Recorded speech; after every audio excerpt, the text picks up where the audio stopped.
Мы вышли воевать ради того, чтобы наши дети жили спокойно и счастливо. Мы сюда вышли с оружием в руках ради того, чтобы мы могли сами выбирать себе губернаторов, выбирать себе мэра. И чтобы те деньги, которые зарабатывают на этой земле, оставались здесь. Мы не хотели платить в бюджет Украины ни копейки. До сих пор мы считаем, что киевская власть на самом деле нелегитимна и захвачена была вооруженным путем. А вооруженные силы Украины должны были этому препятствовать, так как был легитимный президент, который до сих пор считается президентом. Второе дело, это отношение к этому Януковичу, это уже наша проблема. На самом деле мы его больше всех, наверное, здесь, мы, Донецкий, его не любим. Потому что тут он больше всего нагадил, чем всем вам. И все ваши идеи на Майдане, которые были, равенство, свобода, демократия, это все, что, это все, что было вами сказано там. Вот это тут реальное равенство, свобода и демократия. Мы хотим построить здесь свою страну, в которой будут нормальные дороги. Здесь будут нормально жить наши пенсионеры и съездить куда хотят. И мы этого хотим сделать. Другое дело, это будет тяжело, получится, не получится, вопрос пятый. Но мы за это вышли, за это мы воюем. Я могу рассказать, показать вам школы, разрушенные вами. Показать вам перебитые детские садики, беженцев расстрелянных с градов или со смерчей, которых вы нам стреляете. Запомните, мы не пришли к вам в Днепр. Мы не стреляем по вашим селам и городам. Мы хотели жить здесь сами, так как мы этого хотим. Из уважения, то, что вы военные, мы не хотим вас менять на наших пацанов. Мы просто вас так отпустим. Звоните своим матерям, звоните своим женам.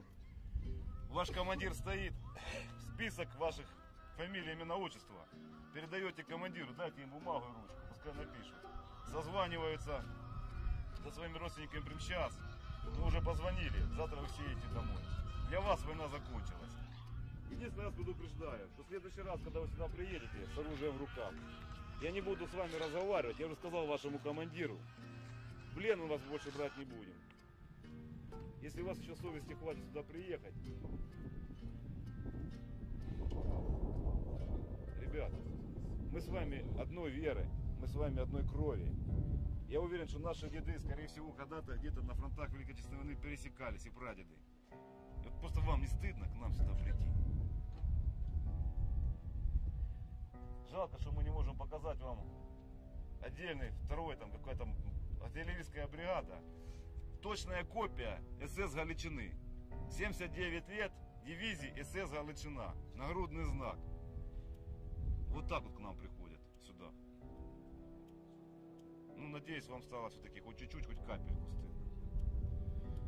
Командиру ручку, листок бумаги. Андрей, приказывайте собрать данные своих подчиненных, передать мне завтра утром, или когда вы сейчас свяжете. Дать им телефон, кто помнит на память телефоны матерей и жен, пускай звонят.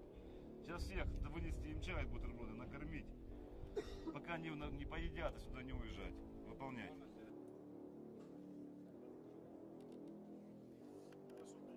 Еще хочу сказать на будущее.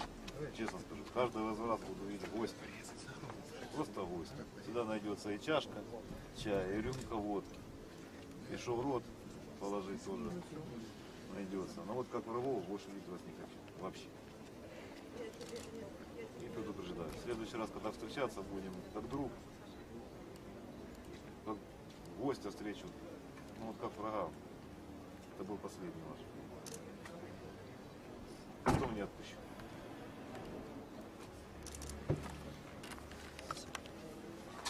И еще, передайте своим командирам, вы отличные солдаты. И то, что вы попали в плен, это не вина ваша. Вы сражались достойно, каждый из вас. Вот командиры ваши, которые вас сюда послали. Не те, которые были с вами, а те, которые вас сюда послали, сюда.